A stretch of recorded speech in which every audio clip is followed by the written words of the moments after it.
샬롬 샬롬 샬롬 샬롬. 하나님 사랑합니다. 여러분 주 안에서 사랑합니다. 오늘 신명기 21장 말씀이죠. 중심은 10절에서 17절 장자의 권리가 그에게 있음이니라 인데 전체 우리 보고 가도록 하죠. 21장 주석 봅니다. 21장에는 각기 다른 율법들이 등장하죠. 피살당한 시체의 처리와 포로된 여인을 아내로 맞이하는 규례, 사랑받지 못하는 아내의 장남과 폐역한 아들에 대한 율법, 또한 처형당한 자에 관한 율법 등을 다루고 있어요. 무죄한 피를 대속하는 율법입니다. 피살당한 시체의 처리에 대해서 1절부터 내 하나님이 여호와께서 내게 주어 차지하게 하신 땅에서 피살된 시체가 들에 엎드러진 것을 발견하고 그 쳐죽인 자가 누구인지 알지 못하거든 너희의 장로들과 재판장들은 나가서 그 피살된 곳에 사방에 있는 성읍의 원군을 잴 것이요 그 피살된 곳에서 제일 가까운 성읍의 장로들이 그 성읍에서 아직 부리지 아니하고 멍에를 매지 않은 암송아지를 취하여 그 성읍의 장로들이 물이 항상 흐르고 갈지도 않고 씨를 뿌린 일도 없는 골짜기로 그 송아지를 끌고 와서 그 골짜기에서 그 송아지의 목을 꺾을 것이요 레위 자손 제사장들도 그리로 갈지니 그들은 내 하나님 야훼께서 택하사 자기를 섬기게 하시며 또 야훼 이름으로 축복하게 하신 자라 모든 소송과 모든 투쟁이 그들의 말대로 판결될 것이니라. 그 피살된 곳에서 제일 가까운 성읍의 모든 장로들은 그 골짜기에서 목을 꺾고 남송아지 위에 손을 씻으며 말하기를 우리의 손이 이 피를 흘리지 아니하였고 우리의 눈이 이것을 보지도 못하였나이다. 야훼여 주께서 속량하신 주의 백성 이스라엘을 사하시고 무죄한 피를 주의 백성 이스라엘 중에 머물러 두지 마옵소서 하면 그 피 흘린 죄가 사함을 받으리니 너는 이와 같이 야훼께서 보시기에 정직한 일을 행하여 무죄한 자의 피 흘린 죄를 너희 중에서 제할지니라. 9절까지 이렇게 쭉 이렇게 말씀하고 있습니다.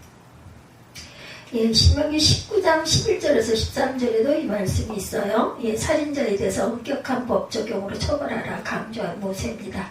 피살된 시체의 살해범이 발견되지 않을 경우에 대한 율법, 그렇죠? 고대 사회를 할지라도 이러한 일은 가끔씩 발생하는 일이었을 것이고 이에 대한 명문화된 규정이 반드시 필요했다. 더구나 괴는 생명을 의지하는 사실을 가지고 있는 히브리 민족에게 있어서 범인이 밝혀지지 않은 살인사건이라 할지라도 그 조치가 반드시 필요하겠죠. 사람이 시체를 만지는 것은 부정하다. 레위기 21장 11절입니다. 어떤 시체에든지 가까이 하지 말지니 그의 부모로 말미암아서도 더러워지게 하지 말며 접촉 시에는 몸을 깨끗하게 해야 한다. 민수기 31장 19절입니다. 너희는 이래 동안 진영 밖에 주둔하라. 누구든지 살인자나 죽임을 당한 시체를 만진 자는 셋째 날과 일곱째 날에 몸을 깨끗하게 하고 너희의 포로도 깨끗하게 해라. 이렇게 말씀해요. 그 무죄자의 피를 흘린 죄를 대속받아야 한다. 살해범이 누군지는 알 수 없더라도 무죄한 자를 피 흘리게 한 살인자의 죄는 반드시 대속받아야 합니다. 그 대속의 절차에 대해서 모세는 자세히 설명합니다. 먼저 시체가 발견된 곳에 가장 가까이 있는 성읍의 장로가 대속을 담당할 희생제물로 멍에를 맨 적이 없는 송아지를 골랐고 그 송아지를 그 험한 한 골짜기로 끌고 가서 목을 꺾어 피 흘리게 하여 대속하고 대표인 장로들은 자신들이 그 죽음에 대해 전혀 무죄하다고 선언하며 죽은 암송아지 위에서 물로 손을 씻어야 했습니다. 그래서 이러한 그 속죄 의식의 피는 피로 갚아야 한다는 하나님의 그 공의를 만족시키는 그런 대용이죠. 창세기 9장 6절이네요. 피 흘림이 없이는 결코 사죄함이 없다. 히브리서 9장 22절의 교훈을 가르쳐주고 있습니다. 물론 예표론적으로는 이 무죄한 피 흘림에 대한 대속은 그리스도의 인간을 위한 대속 사역을 예표하고 있죠. 피는 생명을 상징합니다. 창세기 9장 5절 6절에 그러니까 이 말씀이 있네요. 내가 반드시 너의 피곧 너의 생명의 피를 찾으리니 짐승이면 그 짐승에게서 사람이나 사람의 형제면 그에게서 그의 생명을 찾으리라. 피는 죄값을 상징한다. 사무엘하 1장 16절입니다. 다윗이 그에게 이르기를 내 피가 내 머리로 돌아갈지어다. 내 입이 내게 대하여 증언하기를 내가 야훼의 기름 부음 받은 자를 죽였노라 함이니라 하셨더라. 포로된 여인을 아내로 말미암 맞이하는 율법이 나오죠. 포로로 잡힌 여인을 아내로 맞을 경우 전쟁에서 포로된 여인을 사랑하여 아내로 맞이하려면 자기 집으로 데려가서 머리를 밀고 손톱을 베고 포로의 의복을 벗기고 부모를 위하여 1개월 동안 곡한 후에 동침해야 했다고 그래요. 이런 법이 있었네요. 우리가 그 9절까지 읽었어요. 그렇죠? 21장 9절.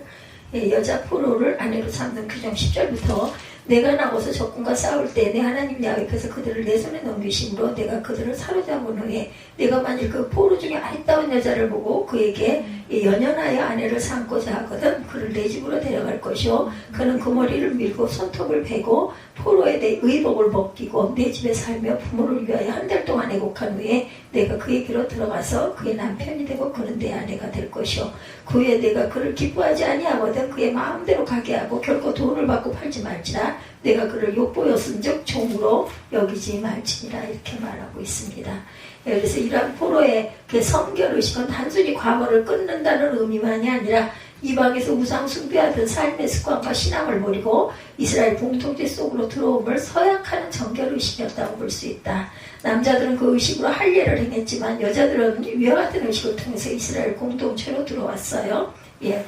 부모를 위해서 한 달 동안 곡을 하고 손톱도 베고 머리를 밀고 이런 의식 그리고 나서 1개월 동안 곡한 후에 동침을 해야 했다라는 거죠. 그러나 이스라엘 백성들에게 있어서 가나안 족속의 여인을 아내로 삼는 것은 절대로 금지되어 있습니다. 신명기 7장 3, 4절이죠.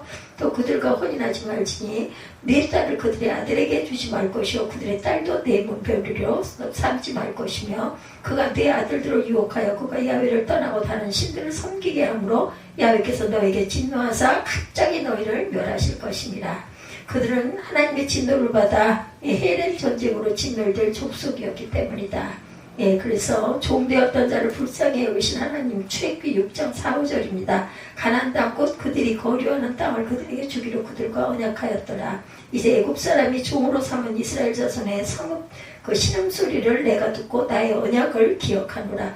포로는 그리스도의 구원을 기다리는 자를 상징합니다. 누가복음 4장 18절입니다. 주의 심령이 내게 임하였으니 이는 가난한 자에게는 복음을 전하게 하시려고 내게 기름을 부으시고 나를 보내사 포로된 자에게 자유를 문문 자에게 다시 보게 함을 전파하며 눌린 자를 자유롭게 하고 주의 은혜의 해를 전파하게 하려 하심이라 하였더라 말씀하고 있습니다. 이방의 여인을 아내로 맞이하는 일은 아주 자유스러웠지만 제한 장치가 있었어요. 그것은 결혼한 후에 그 연을 기뻐하지 않아서 이혼을 할 경우에는 자유를 주고 내보내야지 노예로 취급해서 팔아서는 안 된다. 아까 제가 읽었죠. 당시 이방의 법이 전쟁 포로 여인들을 종으로 취급했던 것과는 다른 고차원적인 윤리가 나타나고 있습니다. 여자 포로를 욕보인 경우죠. 에스더 5장 11절입니다. 대적들이 시온에서 부녀들을 유다각 성읍에서 처녀들을 욕보였나이다. 포로는 보살펴 주어야 한다. 역대 28장 15절입니다. 이 위에 이름이 기록된 자들이 일어나서 포로를 맞고 노력하여 온 것 중에 옷을 가져다가 벗은 자들에게 입히며 신을 신기며 먹이고 마시게 하며 기름을 바르고 그 악한 자들을 모두 나귀에 태워 데리고 종려나무 섬 여리고에 이르러 그의 형제들에게 돌려준 후에 사마리아로 돌아갔더라. 아들에 관한 율법이에요. 사랑받지 못하는 아내 장남에 대한 규례가 나옵니다. 폐역한 백성들에게 장자의 상속권이 15절부터 17절까지 어떤 사람이 두 아내를 두었는데 하나는 사랑을 받고 하나는 미움을 받다가 그 사랑을 받은 자와 미움을 받은 자가 둘 다 아들을 낳았다 하자 그 미움을 받은 자의 아들이 장자이면 자기의 소유를 그의 아들들에게 기업으로 나누는 날에 그 사랑을 받은 자의 아들을 장자로 삼아 참 장자 곧 미움을 받은 자의 아들보다 앞세우지 말고 반드시 그 미움을 받은 자의 아들을 장자로 인정하여 자기의 소유에서 그에게는 두 몫을 줄 것이니 그는 자기의 기력의 시작이라 장자의 권리가 그에게 있습니다. 장자를 자기가 사랑하지 않은 여자에게서 낳더라도 장자를 꼭 장자로 세우라 이렇게 얘기하고 있죠. 그리고 폐역한 아들에게 내리는 벌에 대해서 18절부터 23절까지 사람에게 완악하고 폐역한 아들이 있어 그의 아버지의 말이나 그 어머니의 말을 순종하지 아니하고 부모가 징계하여도 순종하지 아니하거든 그의 부모가 그를 끌고 성문에 이르러 그 성읍 장로들에게 나아가서 성읍 장로들에게 말하기를 우리의 이 자식은 완악하고 폐역하여 우리 말을 듣지 아니하고 방탕하며 술에 잠긴 자라 하면 그 성읍의 모든 사람들이 그를 돌로 쳐 죽일지니 이같이 네가 너희 중에서 악을 제하라 그리하면 온 이스라엘이 듣고 두려워하리라. 사람이 만일 죽을 죄를 범함으로 내가 그를 죽여 나무 위에 달거든 그 시체를 나무 위에 밤새도록 두지 말고 그날에 장사하여 내 하나님 야훼께서 내게 기업으로 주시는 땅을 더럽히지 말라. 나무에 달린 자는 하나님께 저주를 받았습니다. 이렇게 말씀하고 있습니다. 여러 가지 그 율법들이 나오죠. 예, 아들에 관한 율법, 사랑받지 못한 아내의 장남에 대한 규례 이렇게 나오고 있죠. 그래서 모세는 두 아내를 둔 가정에서 남편의 사랑을 받지 못한 아내가 장자를 낳았을 경우 유산을 분배하는 데 있어서 사랑받은 아내의 아들을 장자로 내세우지 말라 이렇게 말씀하고 있어요. 이것은 장자의 권리를 명확하게 보여주는 율법 규정으로 어떤 인간적인 편견이나 편애로 가정의 질서를 허물지 않도록 제한하고 있는 율법이라 15절에서 17절까지 내용이었었죠. 여기서 율법의 일부 다처주의 배경을 전혀 문제 삼지 않고 있다는 지적을 할 수도 있습니다. 그러나 당시 시대상과 계시의 그 점진적인 발전 과정에 있어서 아직 완전한 계시가 드러나지 않았던 상황에 그러한 일부 다처제가 잠정적으로 묵인되었다. 이스라엘이 그러한 상황을 당장 벗어나지 못하더라도 그 상황 하에서 하나님의 율법이 적용되고 활용될 수 있도록 한 것이고, 오늘날 우리가 이 율법을 취할 교훈은 외형적 그 틀이 아닌 내면적인 법정입니다. 장자는 처자들이죠. 가나안은 장자 시돈과 헷을 낳고 이렇게 말하고 있습니다. 장자의 특권은 아들들 중에서 우선적 특권을 가지는 것이다. 잠언 43장 33절 그들이 요셉 앞에 안때 그들의 나이에 따라 엄하게 되니 그들이 서로 이상히 여겼더라 이렇게 안치게 되니 나이에 따라 안치게 되었다라고 얘기하죠. 요셉 앞에 안때 그들의 나이에 따라 안치게 되니 서로 이상하게 여겼더라. 패역한 아들을 징벌하는 율법입니다. 부모의 권위를 모독하는 자는 이스라엘 사회에서 하나님께서 가정에 허락하신 하나님의 권위를 파괴하는 자로 인식이 되었습니다. 그래서 그러한 자에 대해서는 가차 없이 공개 처형으로 그 죄의 시가 제거되었다고 합니다. 이스라엘 사회는 그 전체 사회 질서가 강조되는 사회였는데 그 근간이 바로 가정에서부터 시작되었다. 그러므로 가정의 권위인 부모를 공경하는 것이 아주 중요한 일이었다는 거죠. 부모에게 불순종하면 저주를 받는다. 잠언 20장 20절입니다. 자기 아비나 어미를 저주하는 자는 그의 등불이 흑암 중에 꺼짐을 당하리라. 부모에게 순종해야 한다. 골로새서 3장 20절입니다. 자녀들아 모든 일에 부모에게 순종하라. 이는 주 안에서 기쁘게 하는 것이니라. 부모 공경은 계명으로 주어집니다. 출애굽기 20장 12절 내 부모를 공경하라. 그리하면 내 하나님 야훼와 내게 준 땅에서 내 생명이 길리라. 처형당한 자에 대한 율법입니다. 나무 위에서 처형당한 시체는 밤새 두지 말라 말씀하고 있죠. 율법에 의하면 시체는 그 자체가 부정한 것이다. 그러므로 하나님께서 이스라엘에게 주신 거룩한 땅인 가나안에서 시체가 방치됨으로 인해 그 땅을 부정하게 할 수 없는 것이었다. 그러므로 처형당한 당일의 시체를 진 밖으로 가져가 매장함으로 그 시체로 인한 땅의 부정을 정지했습니다. 시체는 우상을 제물로 비유합니다. 이러면 16장 18절 내가 우선 그들의 악과 죄를 배나 갚을 것은 그들이 그 미운 물건의 시체로 내 땅을 더럽히며 그들의 가증한 것으로 내 기업에 가득하게 하였습니다. 시체는 지옥에 있는 자를 비유합니다. 이사야 66장 24절에 그들이 나가서 내게 패역한 자들의 시체를 볼 것이라. 그 벌레가 죽지 아니하며 그 불이 꺼지지 아니하여 모든 혈육에게 가증함이 되니라 말합니다. 사도 바울의 오해에 대해서 본문에 모세는 나무에 달린 자는 하나님의 저주를 받은 자라고 규정하죠. 이 규정은 신약시대 바울에게 심각한 오해를 유발했던 구절이에요. 예수 그리스도는 바로 나무에 달려 죽은 자였기 때문에 바울이 파악하고 있는 율법에 의하면 그는 하나님의 저주를 받은 자였다라는 거예요. 바울이 그래서 오해를 했다는 거죠. 예수님을. 그러므로 그는 예수가 하나님이 보내신 아들이요 메시아라고 생각할 수 없었던 것이었는데 그 갈등 상황은 갈라디아서 3장 13절에서 표현하고 있습니다. 후에 그가 다메섹 도상에서 부활하신 예수를 만나는 후에 그 생각이 바뀌기는 했지만 일단 그 구절로 인해서 바울은 오해를 했다.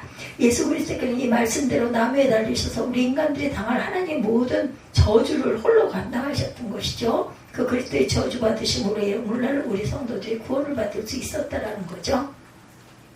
그래서 보면 민수기 9장 13절에서 18절 사람이 시체를 만지는 자는 부정하다. 누구든지 죽은 사람의 시체를 만지고 자신을 정결하게 하지 아니하는 자는 야훼의 성막을 더럽힘이라. 그가 이스라엘에서 끊어질 것은 정결하게 하는 물을 그에게 뿌리지 아니하므로 깨끗하게 되지 못하고 그 부정함이 그대로 있음이니라. 정결한 자가 우슬초를 가져다가 그 물을 찍어 장막과 그 모든 기구와 거기 있는 사람들에게 뿌리고 또한 뼈나 죽임을 당한 자나 시체나 무덤을 만진 자에게 뿌리되 그 정결한 자가 첫째 날과 일곱째 날에 그 부정한 자에게 뿌려서 일곱째 날에 그를 정결하게 할 것이며 그는 자기 옷을 빨고 물로 몸을 씻을 것이라 저녁이면 정결하리라.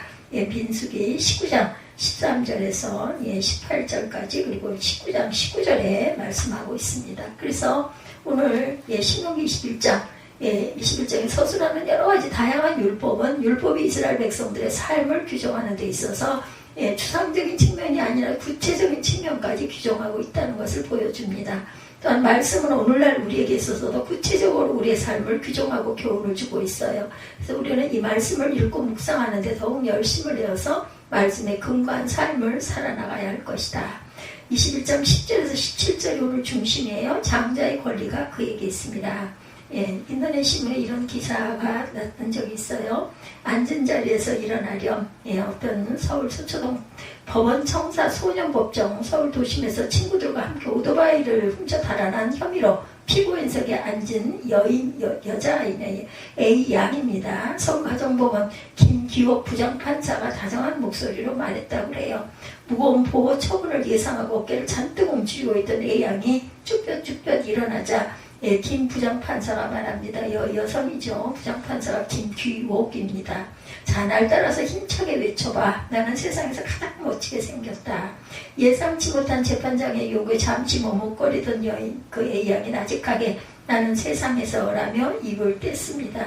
김 부장판사는 내 말을 크게 따라하라고 했어요. 나는 무엇이든지 할 수 있다. 나는 이 세상에 두려울 게 없다. 이 세상은 나 혼자가 아니다. 큰 목소리로 따라하던 A양은 이 세상은 나 혼자가 아니다 하고 외칠 때 참았던 울음을 터뜨립니다.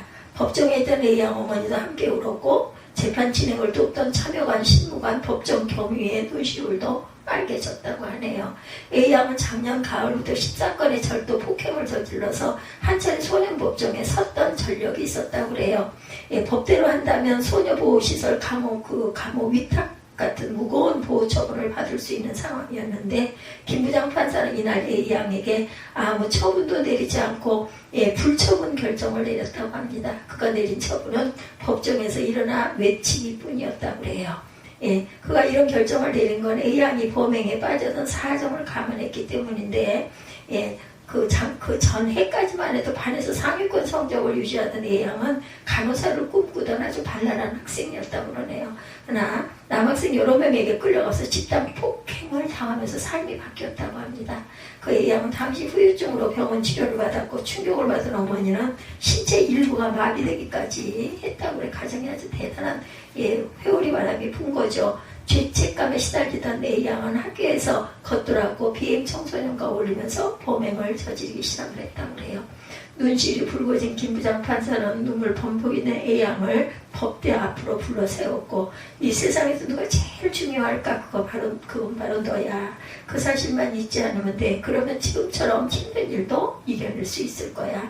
그리고는 두 손을 쭉 뻗어 A양의 손을 잡아주었다고 합니다. 마음 같아서는 안아주고 싶은데 우리 사이에 법대가 가로막혀 있어서 이 정도밖에는 못해주겠구나.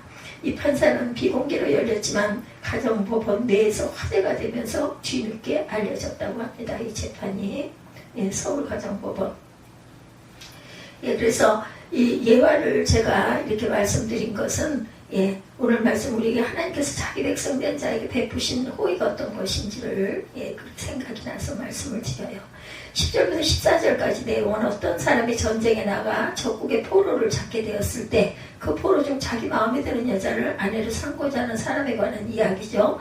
이 전쟁과 거기서 그 잡은 포로에 관한 명령은 가나안 땅 안에 있는 족속들과의 전쟁에 관한 것이 아닌 가나안 땅 안에 있는 사람들에게는 헤렘 즉 진멸이 명령되었기 때문인데 이 상황은 그 외에 기타 나라들과 전쟁에서 맞게 된 상황에 해당되는 것이라고 합니다. 근데 이렇게 포로된 여인들 중 아내를 삼고자 하는 여자가 있을 때 그 여자를 집으로 데려가서 머리를 밀고 손톱을 베고 포로의 의복을 벗기고 부모를 위해 한 달 동안을 애곡한 후에 13절에 나와 있죠.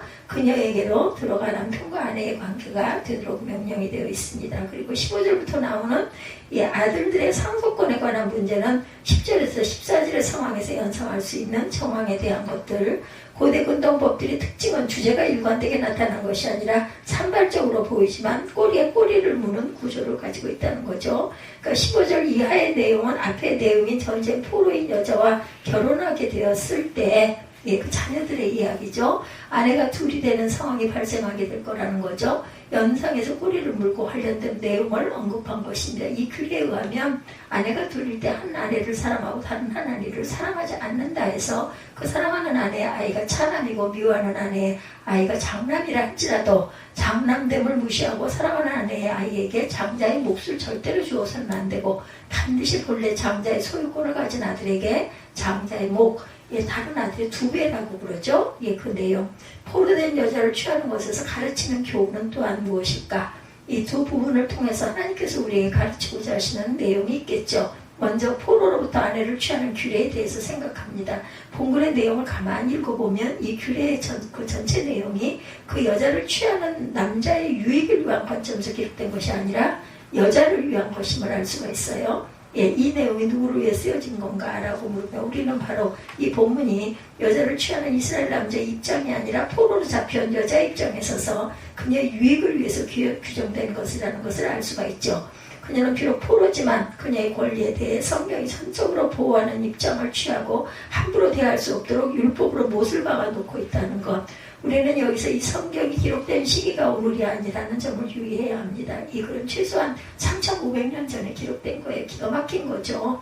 인권과 민주주의가 발달한 오늘날의 사회에서도 여전히 여러 나라들에서 인권 문제가 발생하는데 인종차별도 여전히 존재하고 민족들 간의 부당한 대우들도 존재합니다.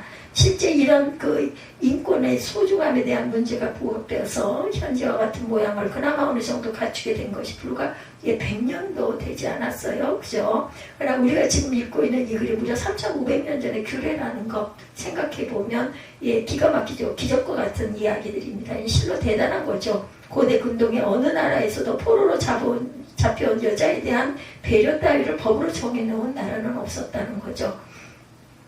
송재근 교수는 신명기 주석에서 이 조항은 신명기법이 가진 인간을 배려하는 법 원칙이 잘 적용된 것이므로 고대 근동에서도 전무후무한 경우다 이렇게 얘기했다고 합니다.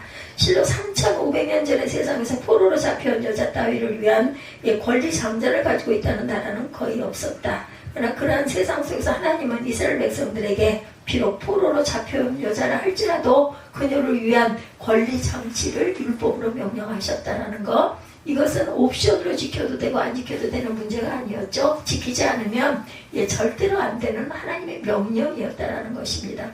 그녀가 받을 권리는 유익과의 그 의미, 그녀는 구체적으로 어떤 유익을 받았어요?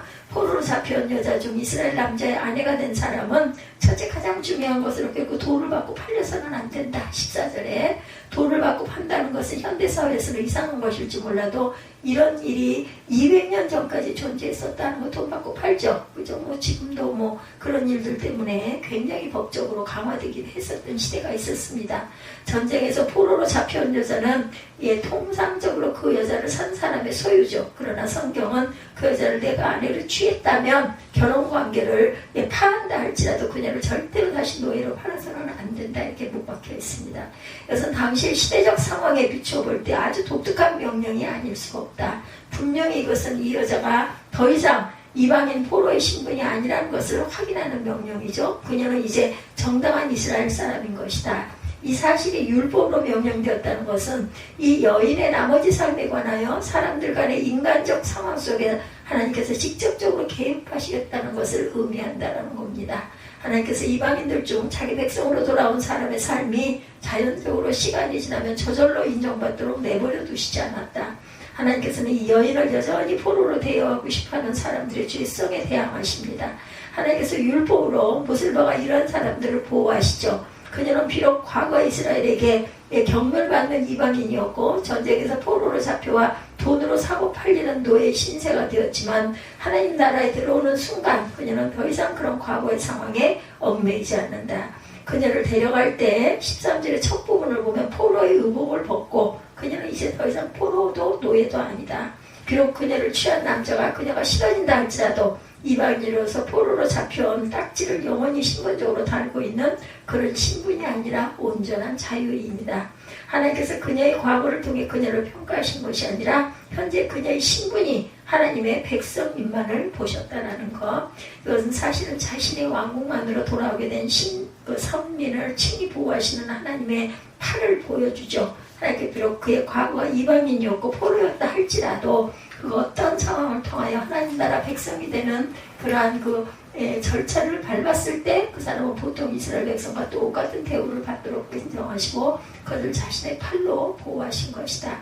그리고 그녀에게는 적응할 수 있는 시간이 주어지죠. 비록 포로로 잡혀온 신분이긴 했지만 당시 일반적인 고대 근동의 나라들에서처럼 물건처럼 짐승처럼 절대로 취급되지 않았다. 그녀에게는 자신이 살고 있었던 환경을 떠나 이스라엘 사람이 되도록 한 달 동안의 유예기간이 허락됩니다.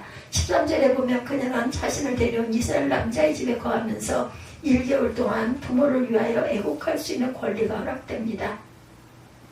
카일 딜리치는 이 사실을 이렇게 표현합니다. 이런 율법의 의도는 그 연인을 남자의 쪽에서 건방진 냉혹한 감정의 그러한 그 분출에 대해서 보호하고자 함이 아니라 오히려 그녀에게 자신의 민족과 친척들과의 자연스러운 관계로부터 내적으로 느슨하게 할 시간과 여유를 제공하여 그녀가 자신의 의지와는 관계없이 돌아가게 될 하나님의 백성들의 친교에 대해서 애정을 갖게 하고 그녀가 주인의 눈에서 그녀에게 특혜를 준 이스라엘의 하나님에 대한 사랑을 갖게 하며 그녀를 불행과 치욕스러운 노예 상태에서 건져줄 그의 주인이 하나님을 사랑하게 하였다. 역시 우리에게 하나님께서 자신의 백성이 되려는 자들에게 베푸시는 은혜죠. 먼저 그녀에게 보여준 시간이 애곡할 시간이었다는 것에 주목합니다. 이 표현이 보여주는 분명한 바는 부모님이 실제로 돌아가신 것이 아니라 이제 다시 이방인으로 되돌아가지 않는다는 거예요. 이방인 출신으로 이스라엘로 돌아오게 될 이 여자는 자신의 부모님이 돌아가신 것처럼 한 달 동안 애곡할 것이 다시 돌아가지 못하니까 그 유예기간이 애곡의 기간이었다는 뜻은 그녀가 실제로는 자신이 육체적으로 소속된 이전의 것들을 끊어내려야 한다는 것을 의미합니다. 그녀가 이스라엘에 돌아오게 될 이상 이제 그녀는 이방인이 아니다. 하나님 나라를 상속받을 하나님 나라의 백성이 되는 것이죠. 그리고 그녀에게는 이 절차를 통해서 하나님 나라의 백성이 될 충분한 그런 그 신정적 전환의 기간이 주어졌다. 현대를 살아가는 우리가 볼 때 하나님의 처사는 아주 인도주의적이시죠. 그러므로 이렇게 그녀에게 유예기간이 주어졌다는 건 역시 하나님께서 자기 백성을 돌아오는 자들에 대한 놀라운 배려라는 것. 그리고 그녀가 이렇게 이스라엘 남자의 아내가 되기 위해서 행한 12절의 절차 역시 주목해 볼 필요가 있습니다. 머리를 밀고 손톱을 댄다. 이것은 사실 정결의식을 가리키는 것이죠. 레위기 14장 8, 9절에 어떤 사람에게 나병의 징후가 있다는 것을 이따가 낫게 됐을 때 몸을 정결케 하기 위해서 모든 털을 밀고 물로 몸을 씻을 것이다 이렇게 되어 있어요. 민수기 8장 7절에도 레위인을 취하여 정결케 하는 의식에서 속죄의 물로 그들에게 뿌리고 그들로 그 전신을 삭도로 밀게 하고 그 의복을 빨게 하며 몸을 정결케 하라 이렇게 명령합니다. 몸에 털을 미는 것은 하나님 앞에서 정결케 되는 의식을 가리키죠. 특별히 이것은 새 출발을 가리킨다. 나병을 얻었다는 그 죽음 가운데 탈출한 사람에게 레위인은 처음 하나님께 드릴 때 나실이니 그 나실인 기간이 끝났을 때 이스라엘 사람들은 머리를 밀었다고 그래요.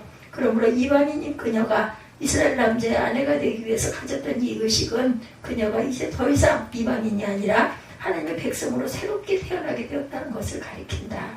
성경에 등장하는 수많은 이방인들이 있죠. 포로로 취해온 여자들 중 이스라엘 사람의 아내가 된 사람에 대한 규례를 보면 단순히 인도주의적인 처우만을 발견한 것이 아니라 단순한 사회법적인 측면에서 봐도 하나님의 이 명령은 아주 놀랍다는 것.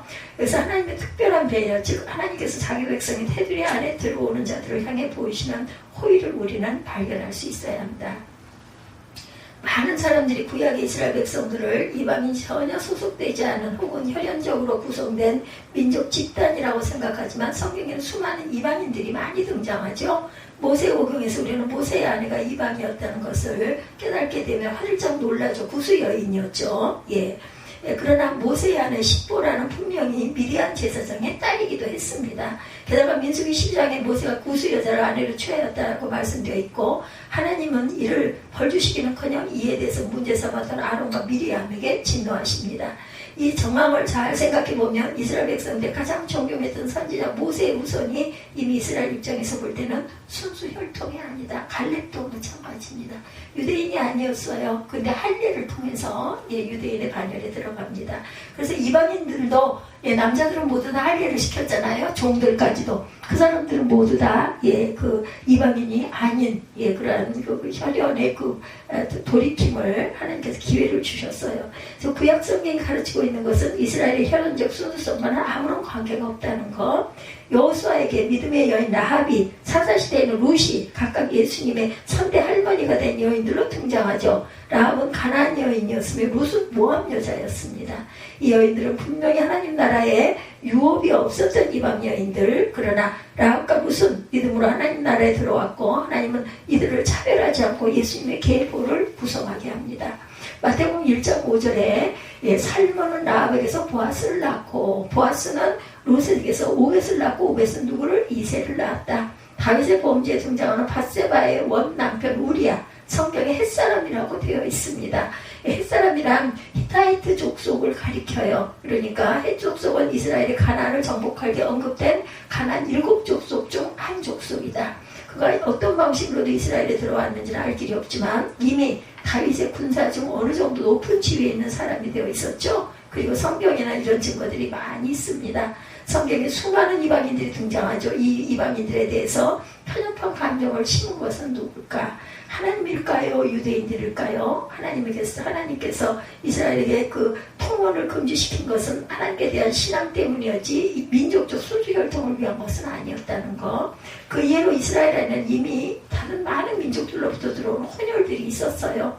하나님께서 믿음을 가지고 이스라엘 나라 안으로 들어오려는 이방인들에게 어떤 입장을 취하셨어요? 그들은 긍휼히 여기셨어요. 그죠?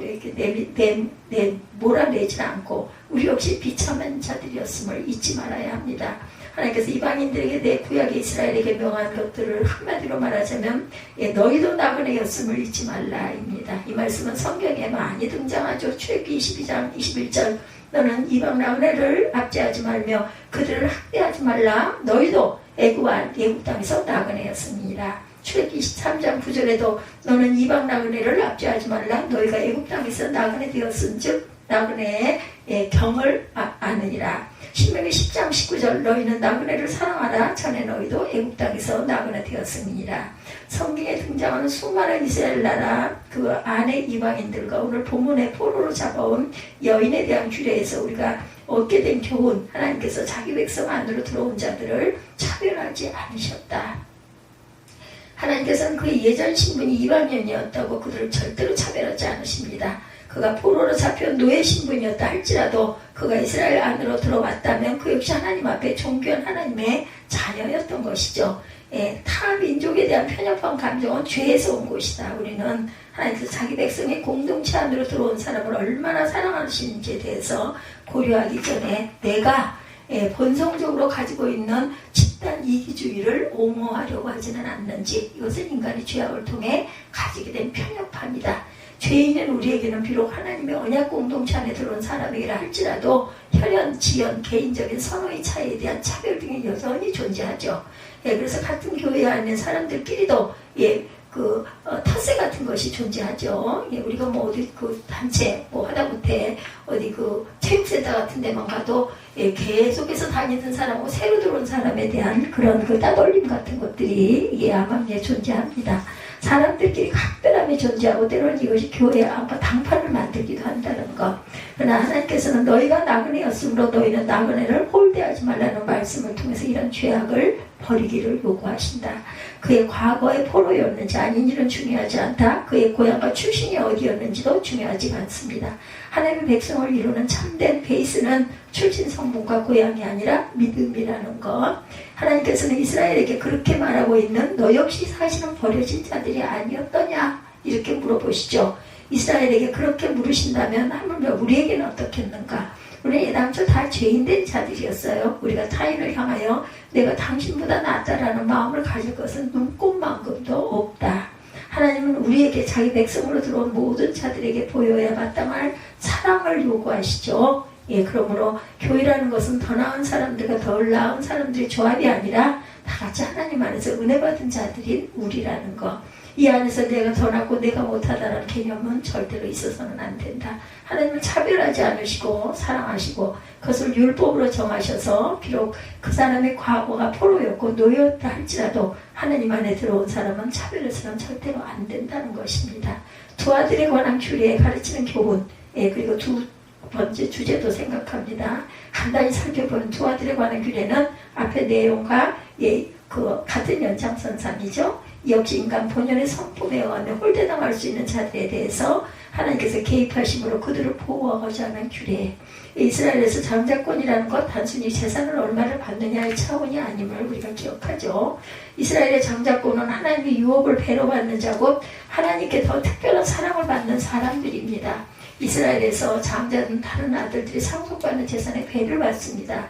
예를 들어 아들이 7이라면 아버지 재산을 8부분에서 나머지 6개가 6몫을 주고 장자는 2몫을 취한다.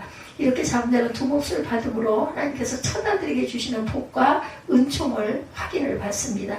사람의 욕심이 개입될 때 여기에 문제가 발생하죠.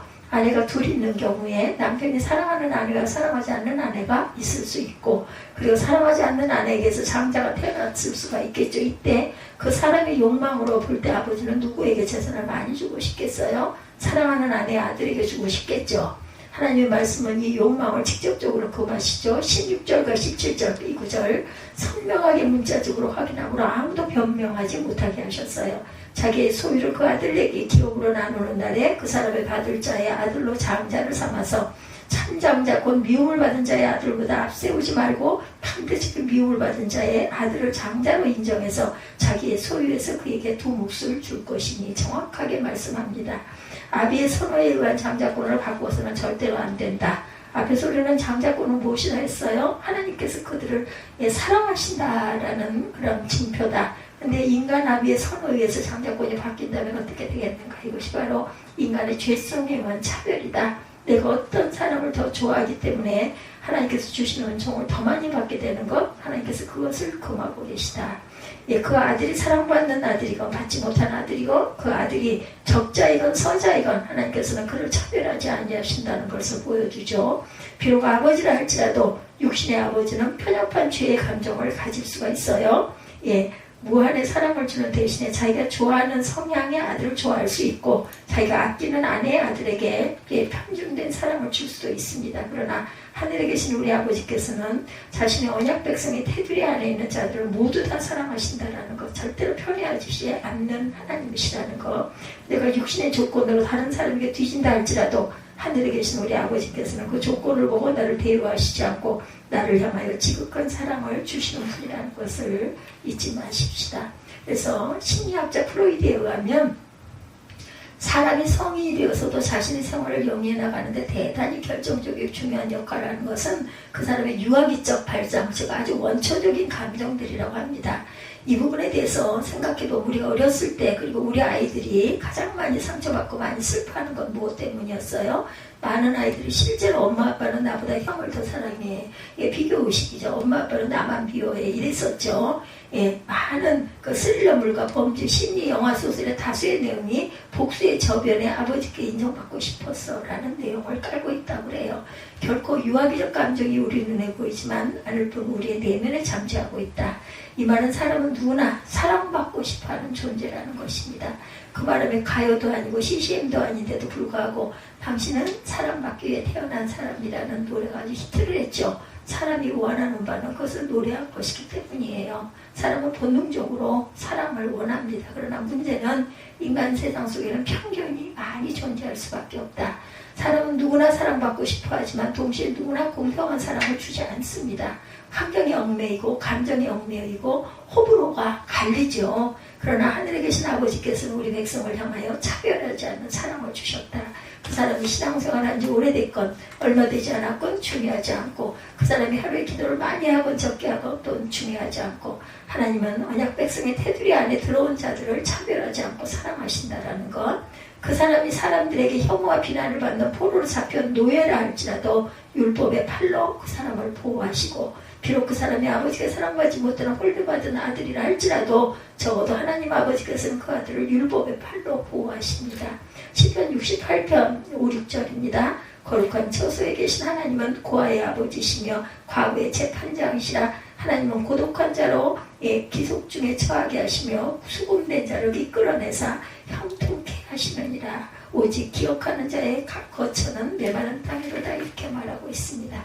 우리가 절대로 잊지 말아야 될 것은 하나님께서 우리에게 주시는 은총과 사랑이 영원하다는 것을 잊지 않는 저와 여러분들이 되시기를 주님의 이름으로 축복합니다. 그래서 항상 하나님의 나라, 하나님의 그 사랑과 은혜는 무엇으로도 비교할 수가 없다라는 것. 신명기 21장에 나온 각종 보호하는 내용 속에도 하나님께서 우리를 보호하심이 나타나 있죠. 억울하게 그런 좋지 않은 대우를 받을 수 없도록 율법에서도 이렇게 명하고 계십니다. 사람을 상처 주지 않는 믿음들이 되도록 우리가 항상 주의를 기울여야 할 것입니다.